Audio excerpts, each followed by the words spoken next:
CDC Austenson has been that standard for feed barley varieties for a long time. And so I guess what I want to do is talk about Austenson very briefly and use it as a point of reference for thinking about the new varieties. So we developed a way to compare the varieties in a visual way. So we've got these pie slices, which will go into a pie chart that show relatively where each variety is for various different aspects that are measured for it. So yield and lodging, height, and disease resistance. Now, generally, the bigger the pie, the better it is. The one thing that might be variable depending on what your goal is for the barley variety is height. So we've got very tall varieties as the small pie. So thinking of people wanting to avoid lodging and do straw management. But for the cattle producer who is also looking for bedding, they might desire a taller variety. And so they're looking for the small pie size. The very tall varieties are there, and the short ones are the big. So this is what it'll look like when they all come together. Over on the right, we'll have the agronomic factors, the relative yield of the varieties, height, and lodging, and then the rest of it taken up by resistance to the various diseases. So for CDC Austenson, it was really set a standard for feed barley varieties, really good overall disease resistance package. But what it really stood out for, I think, overall was a really solid yield, plump kernels, and good kernel uniformity. And it's been around for quite a while, registered in 2009. And I think it speaks to the merits of this variety, but that it was the first feed barley variety that became the dominant, the most planted barley variety of any. So usually malt varieties have that top spot, but Austenson did have that for a few years.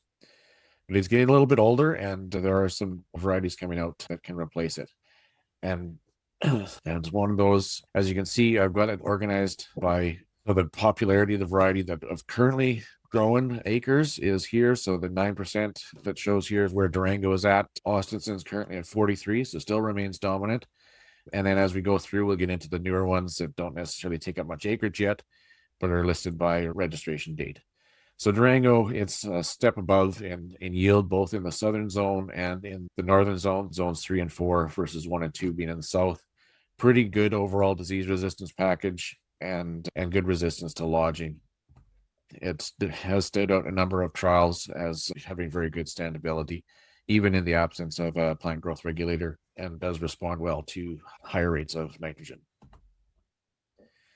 AB Advantage is a variety that would be good for a producer looking for that straw production because it is a taller variety, but has good resistance to lodging. Really good overall disease package. Maybe not quite as high yielding as Durango, but decent variety to look at. And has become quite popular in Saskatchewan. CDC Renegade is more of a forage type variety. Good overall disease package, good yield, and has that smooth on for silage or green feed type uses. It does have a weaker straw, so it will fall over a bit.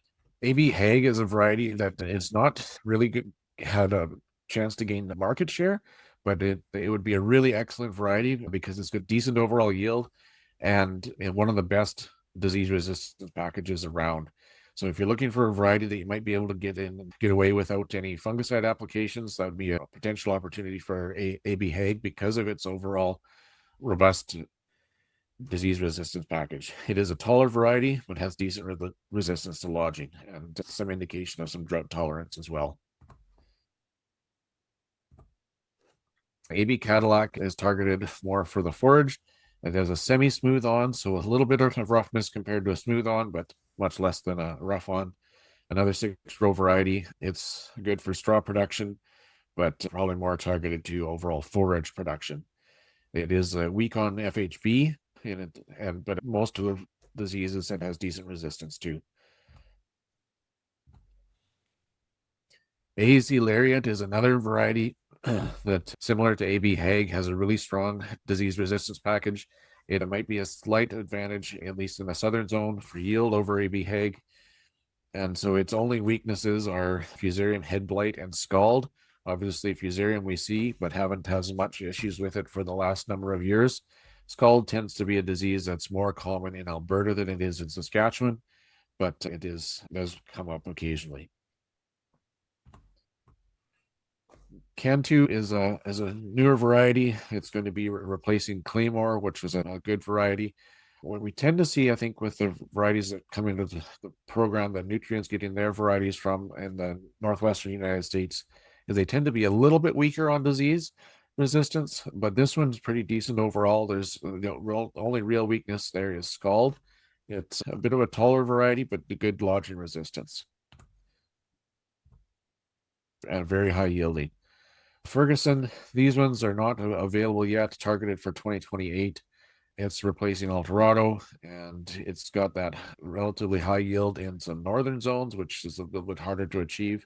This one is weaker in a number of diseases, spot scald, spot blotch, and both net blotches, but a good dual purpose variety if you can manage the disease.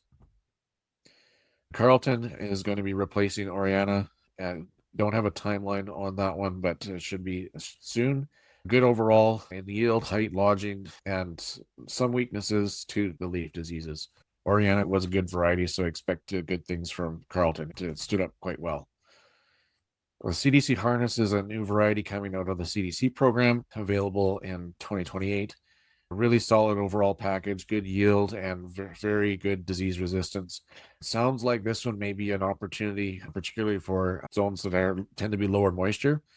Seems to perform well in those zones, especially, but performs good in other places as well.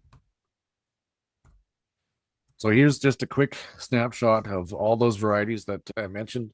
Talking with one of the seed reps, he also mentioned SY Stanza as a variety. I think it got some opportunity. It is a malt variety, but it's a European type.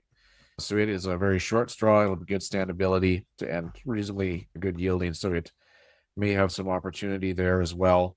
The high production areas in Alberta tend to really like those European varieties because they do stand up well in that high yield, high production zones with lots of background fertility. So that's where we see a lot of acreage of Esma and Fish. Those varieties are popular in those zones. We haven't seen as much uptake here in Saskatchewan, but we may transition to more of those types for areas that are targeting high production feed barley.